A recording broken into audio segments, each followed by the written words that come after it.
As Josh said earlier, my name is Jeff Day, and I'm the student minister here at Rain Tree Christian Church. So you're getting the second string today, as I like to say. If you don't like the way that I preach, just show up next week, and Josh will take over again. And he's okay. He's fine. The teens get really excited when I preach because it's kind of like they have a camaraderie. Well, at least I hope they get really excited when I preach because there's like a camaraderie, but then they find out that they have to go to class with the adults after this, and then they get upset with me every single time that I make them interact with adults. But that's just kind of how it goes on these Sundays. Putting them with in uncomfortable situations sometimes is okay, right? Here's how I want to start this morning. There is well, first of all, if you're visiting with us this morning, we're happy you're here, like you've probably heard 100 times already this morning.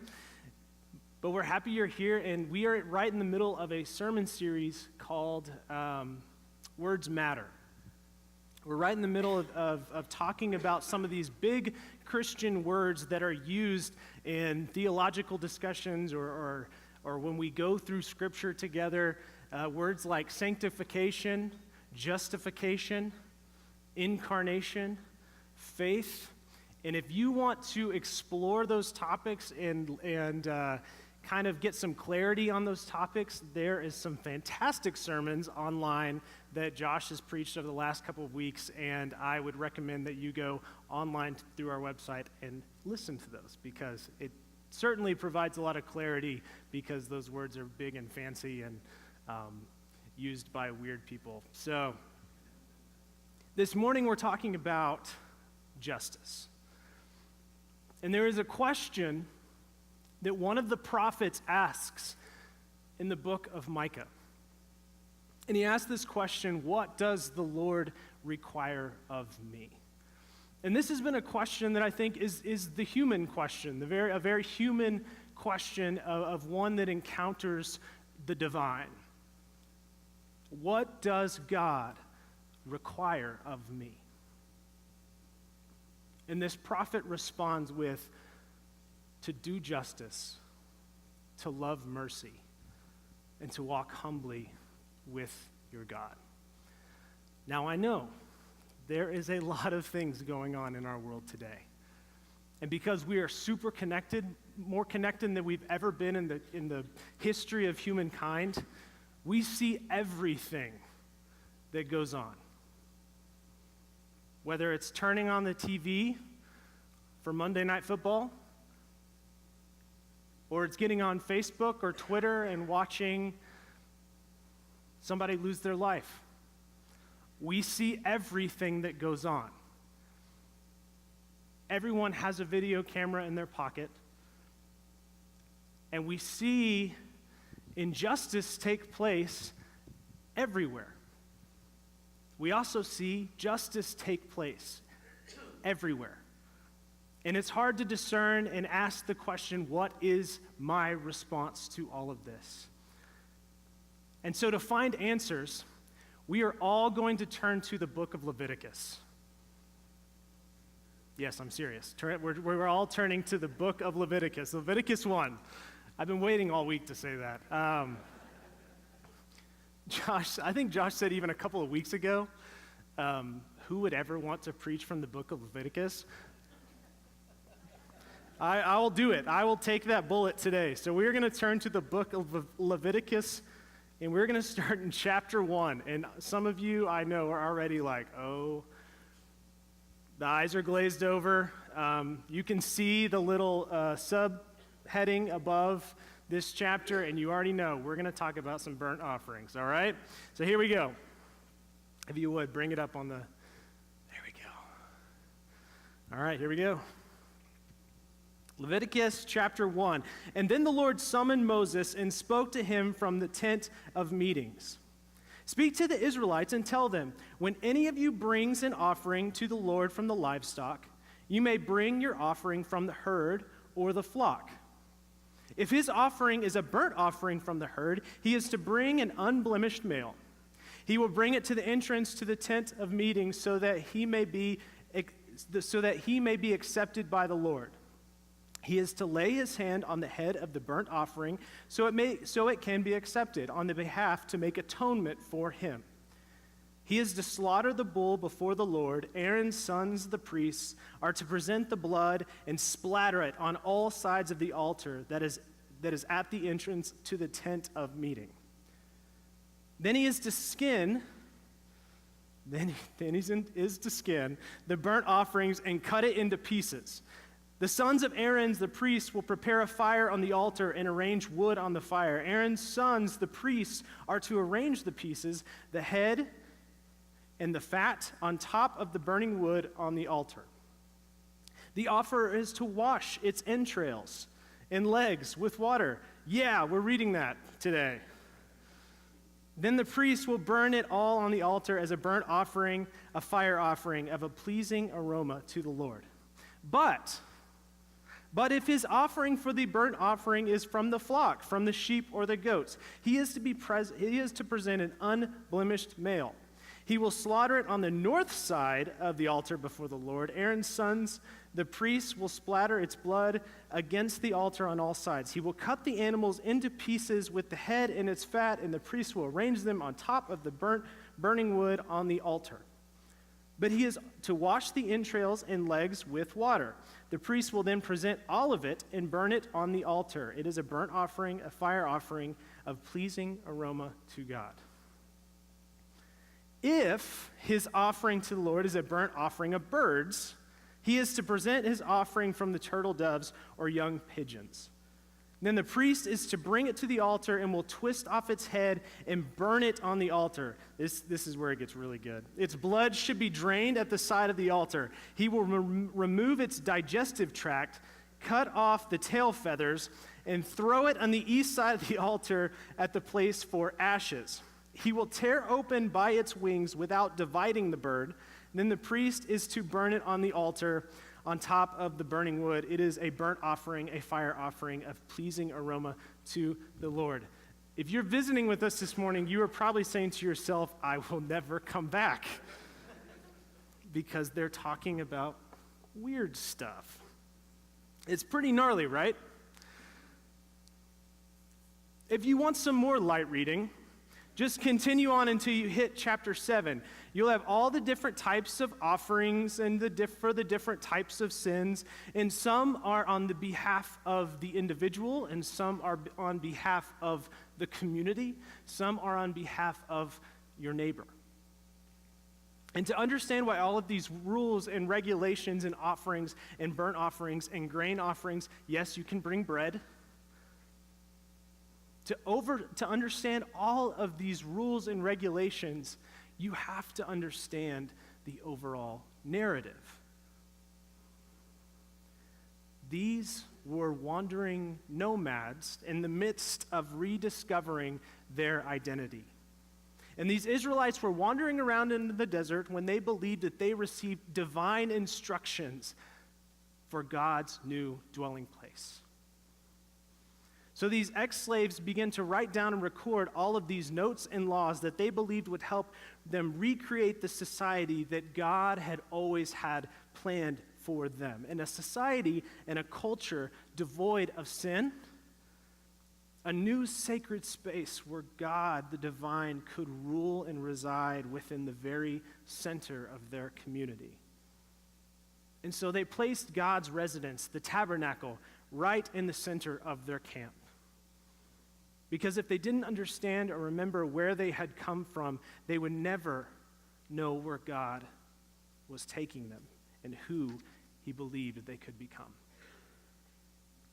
And so they built the tabernacle. In fact, if you go to the last part of Exodus, it's all of these instructions and rules on how to build this thing, how to build this temple where you could bring your offerings to God, where you could bring a bull or a sheep or a bird. And so they built the tabernacle and they decorated it like a garden. And this temple that was decorated like a garden hearken back to the narrative of Genesis where God resided amongst his people, and he walked and he talked and he lived and he breathed and he ate and he existed with his people. And they were to continuously atone for the wrongdoings towards God and the wrongdoings of their neighbors with all of these crazy, barbaric rituals like ripping off birds' wings and melting fat. And we look at passages like this and we say, well, that's archaic and barbaric and crazy, and you would throw somebody in a psych ward for doing something like that at this time. Or you would, if your kid was doing it, you might label them to watch them as they continue to grow up. And I want to say this, of course these things are crazy and barbaric and archaic and ritualistic. This is an infant nation trying to understand where God was calling them to go. And you can hear the heart of God's people in this first chapter of Leviticus. The Israelites believed that God was taking their society that had been slaves for hundreds of years, and he is reteaching them how to do life. And how does God reteach someone how to do life? Well, he has to take the slave out of them. He's got to take a group of people that have been told for hundreds of years, you are only worth as much as you can produce. And so God has to take the slave out of the Israelite. And so the first chapter of Leviticus and the next 7, there are 3 types of animals that you can bring to the tabernacle to sacrifice to God. You can bring a bull, you can bring a sheep or a goat, or you can bring a bird. Now, any normal person would look at those things and say, okay, one of these things costs a lot, one of these things costs a medium amount, and one of these things costs very little. And you would be exactly right, because that's how this system worked. And the question is, why would the description of this give us all 3 of those things when if I obviously had my choice, I'd sling down a bird every single time I was going to the tabernacle. Everybody can afford a bird before they walk into the tabernacle. Why? That would make the most financial sense, right? A bird can't produce milk. A bird can't produce a lot of meat. Not to feed your family. A bird really doesn't have any type of currency that continues, the gift that keeps on giving, right? And so I think Dave Ramsey would approve of my strategy. Just sling down a bird every single time, catch it on the way in one motion, and go into the temple, watch it be ripped apart, and then I'm good. And what this ancient and barbaric and archaic book is showing us that in an ancient tribalistic ex-slave community, they have already established something within the very beginning of their community. They have established a class system. Some people in this community have made off from Egypt with more than others. Some people made smarter business decisions while being slaves. Some people just grew up in the right family. And some people are just luckier than others. But either way, for some reason, this ex-slave community has created a class system and a level of importance system. And so it makes you kind of think that maybe humanity hasn't changed that much over the last thousands of years. But the expectation is this. This is God's expectation of this passage, of this new community, of this community that's trying to learn how to do justice and be something different to the world. God's expectation of these people is you bring what you can. God incites this divine justice with this brand new community to make this whole new thing work. You account for what you can give. And if you can't give a bull, then you give a sheep. If you can't give a sheep, then you might give a goat. But if you can't afford any of those things, then you give a bird. Because birds are available to everybody. And in doing this, you will bless other nations. This is the call for God's new humanity, and this is the trajectory that God has set forth that for this new way to do justice. This is the springboard through which God will bring about a justice system within his people that in turn will bless all of the world. There have been two things that have happened to me over this past year that have shifted my soul. There's been two experiences that I've had, and I didn't want to share either of these things. For the record, Josh made me. So never call Josh in your office to say, hey, what do you think about this on my sermon? And Josh's like, I think you should do this. You're like, yes, boss.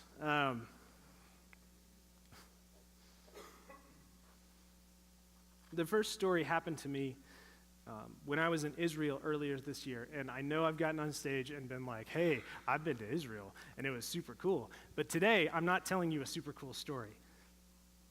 I'm telling you a story that continues to replay in my head over and over and over and again, and I can't get rid of it. I hope I never do. We were standing on top of the Mount of Blessings, which is an archaeological site in Israel that looks over the city of Shechem. And we have a picture right here of what we were looking at. It's a beautiful city. It's a thriving metropolis. That's Israel, one part of Israel. And what we saw here, and you can see if you kind of, you can see the massing of buildings together, right? You can see where there's kind of some areas that are spread out, and then you can see all the buildings that are massed together. That is a Muslim slum. And we're standing on this mountain, and we're looking over onto this beautiful, thriving city, and just next to this slum is a famous archaeological site, Jacob's Well. Visitors all the time. Right next to that is a slum.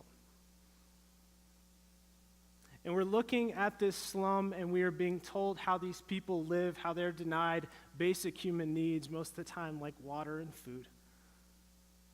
How their electricity doesn't work that well, how their water supply isn't clean. And they are raised and they are told whose fault it is that they're there. Whose fault it is that they don't get food on a daily basis. Whose fault it is that they don't get water on a daily basis. Whose fault it is the circumstances that they grow up in. Any of you who have ever traveled to any other parts of the world or even other parts of Lubbock know that not everybody lives the same way, right? That not everyone has the same opportunities or the same family history that others do. Some people just get lucky. And some people don't.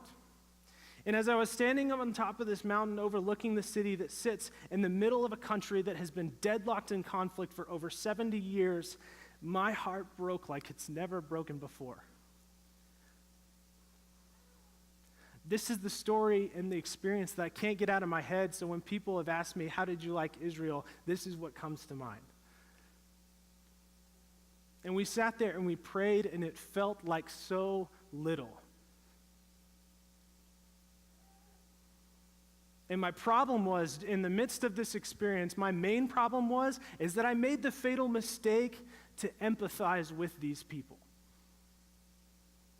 Because what if I had grown up somewhere else? What if I had been taught something differently than I was taught? What if I had lived in a place like this all my life and I was told it's somebody else's fault that I'm there? And I believed it.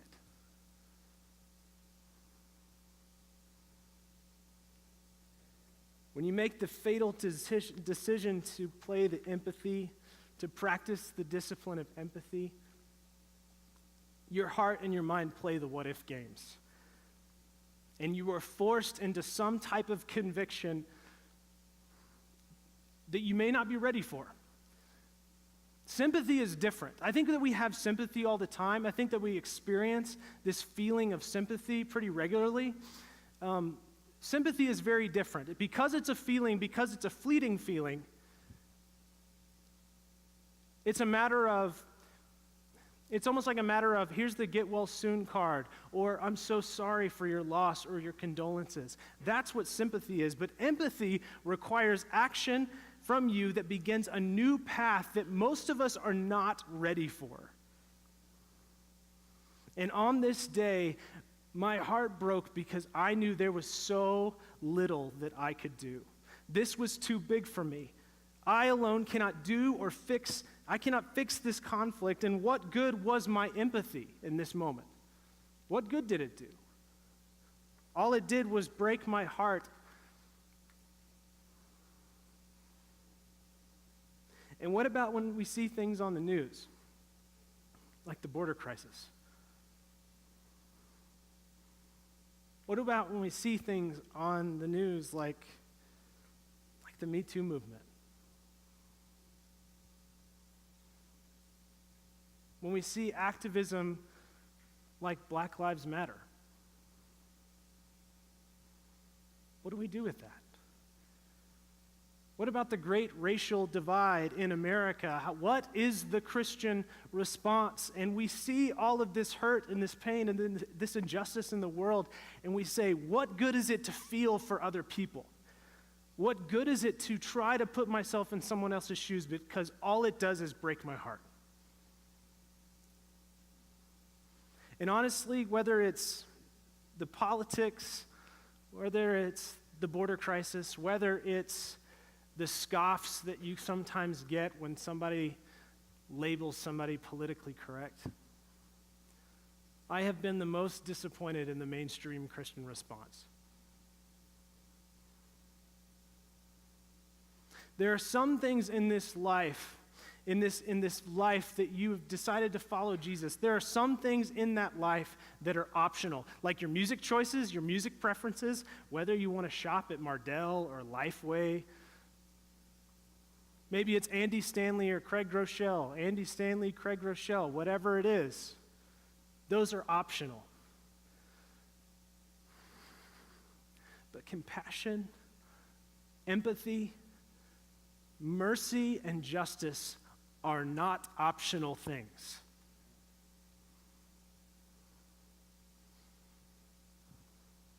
If you do nothing else with this knowledge, with the knowledge and the things that you see every single day, you can allow your heart to empathize. You can practice the spiritual discipline of empathy. And so in the first chapters of this book that we never ever read, there is the gospel of the kingdom.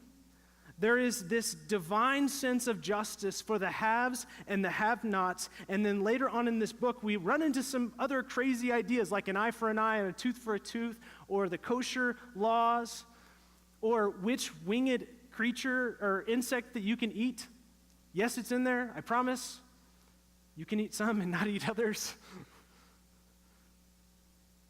And we look at these and say, that's archaic and barbaric and tribalistic, and I would say, yes, it is. For the time, this was but for the time, this was a radical new way to live. And so in the beginning of God's new community, God incites this radical new divine justice that the Israelites are instructed to bless other nations with. And we don't look at Leviticus anymore as this unusable rule book that mattered a long time ago. We look at it as a springboard for the evolvement of God's response for the time and day, and it continues on. It doesn't stop with the words of Paul. It doesn't stop with the words of John in Revelation. This is just the springboard for a much larger conversation that has to take place on how we do justice in our world. This was a radical new way to live. And just to give you an example, this whole eye for an eye and tooth for a tooth thing, unfortunately, we still haven't really moved past that. But for the time that this was introduced, if someone wronged you, you could wrong them back tenfold. You could kill them. That was the law of the time. But for an eye for an eye and a tooth for a tooth, for the early Israelite people, they believed this was restorative. They did not seek retribution.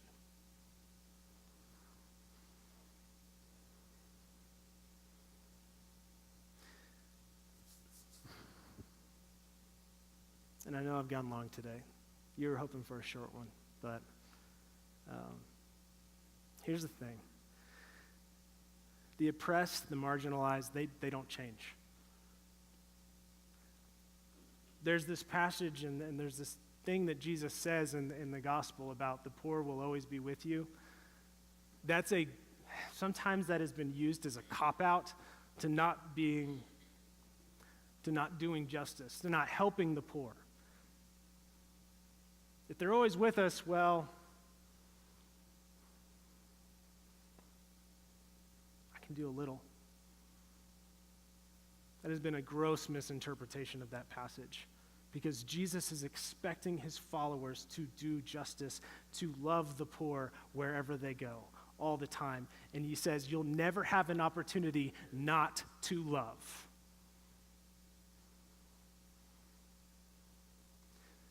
The people that Jesus tells us to care for, we know who they are and we know what they look like. And the people that can only bring birds to the altar, we don't hold them to bull standards.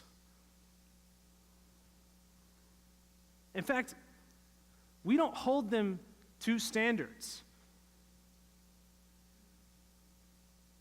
Because that is what empathy does. It steps into the shoes of the other and draws us into compassion through shared suffering. And in doing this, you begin the process of justice through which God requires of you. You bring what you can.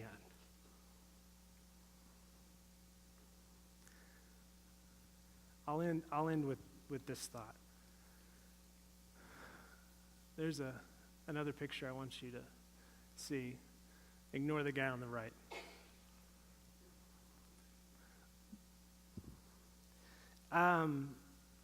I've met a person over the last year that has changed my life.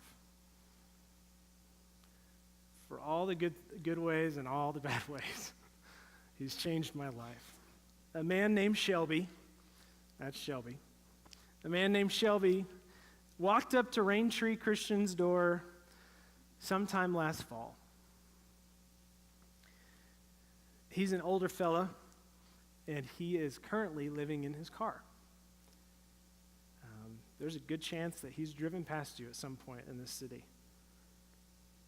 He had a battle with cancer a couple years ago that has completely drained him of all of his funds and left him homeless. So he traded his life for his livelihood. The first time I met him, he came to Raintree, and I paid to have his brakes fixed. Because his car's all he's got. So we went to AutoZone, and I bought him some new brakes and fixed them right up.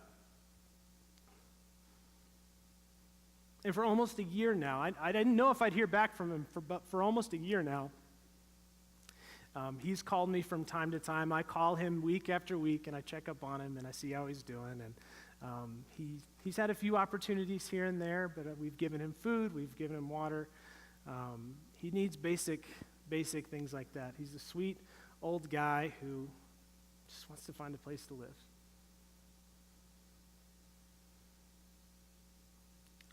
I can't tell you how many times I've helped him fix his car. And at times I've been so frustrated with the decisions that he makes, with how he spends his money, with the short-term satisfactions that he gives into. I'm so frustrated with that sometimes. But at the end of the day, I don't know if he's ever going to get to a place that's my definition of normal. But he tells me he loves me. He calls me brother. I don't know if the point of justice is to get him to a place that I consider normal. The spiritual discipline of empathy brings us to a place where justice and righteousness, where that piece of God may simply be recognizing the beauty and the humanity in every single person. That we see personhood instead of an object, and people are not things to be fixed. And even if somebody makes a decision that we would never make, if we empathize with why they make that decision, this is the great spiritual discipline that Jesus brings to the table. And we honor and accept whatever that person can bring to the table. So what does the Lord require of me? It's to bring what I can. I'm going to pray for us, and I'm going to ask the band to come back up. I hope you hear this was hard to write. It's just as convicting as it is. I hope it is as it is for you as it is for me. The practice of empathy is not easy. And I told my friend Taryn, this is the longest sermon I've ever written because I couldn't get past some of the details. But my prayer for you is this: bring what you can. If you can give a bull, you give a bull. If you can give a sheep, give a sheep. And if all you can bring is a bird, then we love you and we honor you for that. Let's pray.